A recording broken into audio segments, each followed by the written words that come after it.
Бүгін сіздермен осындай керемет борщтың рецептімен бөлісетін боламын. Армысыздар менің YouTube көрермендерім.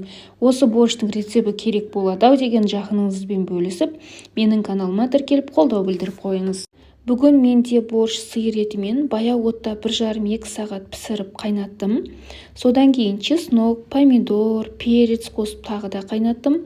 Осы аралықта капустамды майдалап, турап алдым. 100 грамм капустада кальций витаминдерінің күнделікті нормасы, әйелдер үшін пайдасы мол фолий қышқылы және омега-3 қышқылдары бар.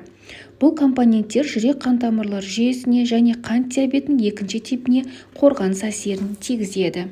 Ары қарай борщымызды дайындауды бастайық. Картопымызды ашимыз. Менде картоптар ұсақ, қолдың огородтың картобы. Біраз шамалы ашып жатырмын, себебі балаларым картопты жареный күйінде мүлдем жемейді. Тек қана борщқа қосқан кезде красный картоп деп бір аппетитпен жейтіндері бар. Сондықтан мен біраз шамалы ашыдым. Жуып тазалап, қайнап тұрған сорпамызға салып, жұмсақ етіп пісіріп аламыз. Сорпамызды жақсылап араластырамыз. Содан кейін дайындап қойған майдалап туралған капустамызды сорпамызға салып, жақсылап қайнатып пісіріп аламыз.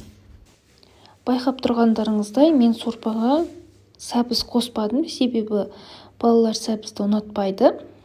Ал егер сіздің балаңыз ұнататын болса, сәбізді кез келген көкөністі қосуға болады. Капустамыз жұмсар піскенше қызылшамыздың сыртын аршып тазалап, майдалап, үккіштен өткіземіз.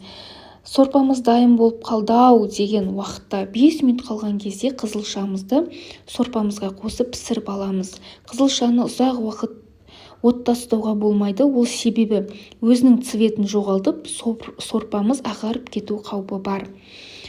Татымына қарай тұз, бұрыш, лавр жапырағын қосуға болады. Сорпадан етті мен осылай бөліп алдым. Дайын болған приятный цветті қып-қызыл әдемі сорпамызды ыдыстарға құйып, үстіне майдалап турап бердім. Менде үйде укроп болмады, майонез, сметана қоспадым. Ас болсын.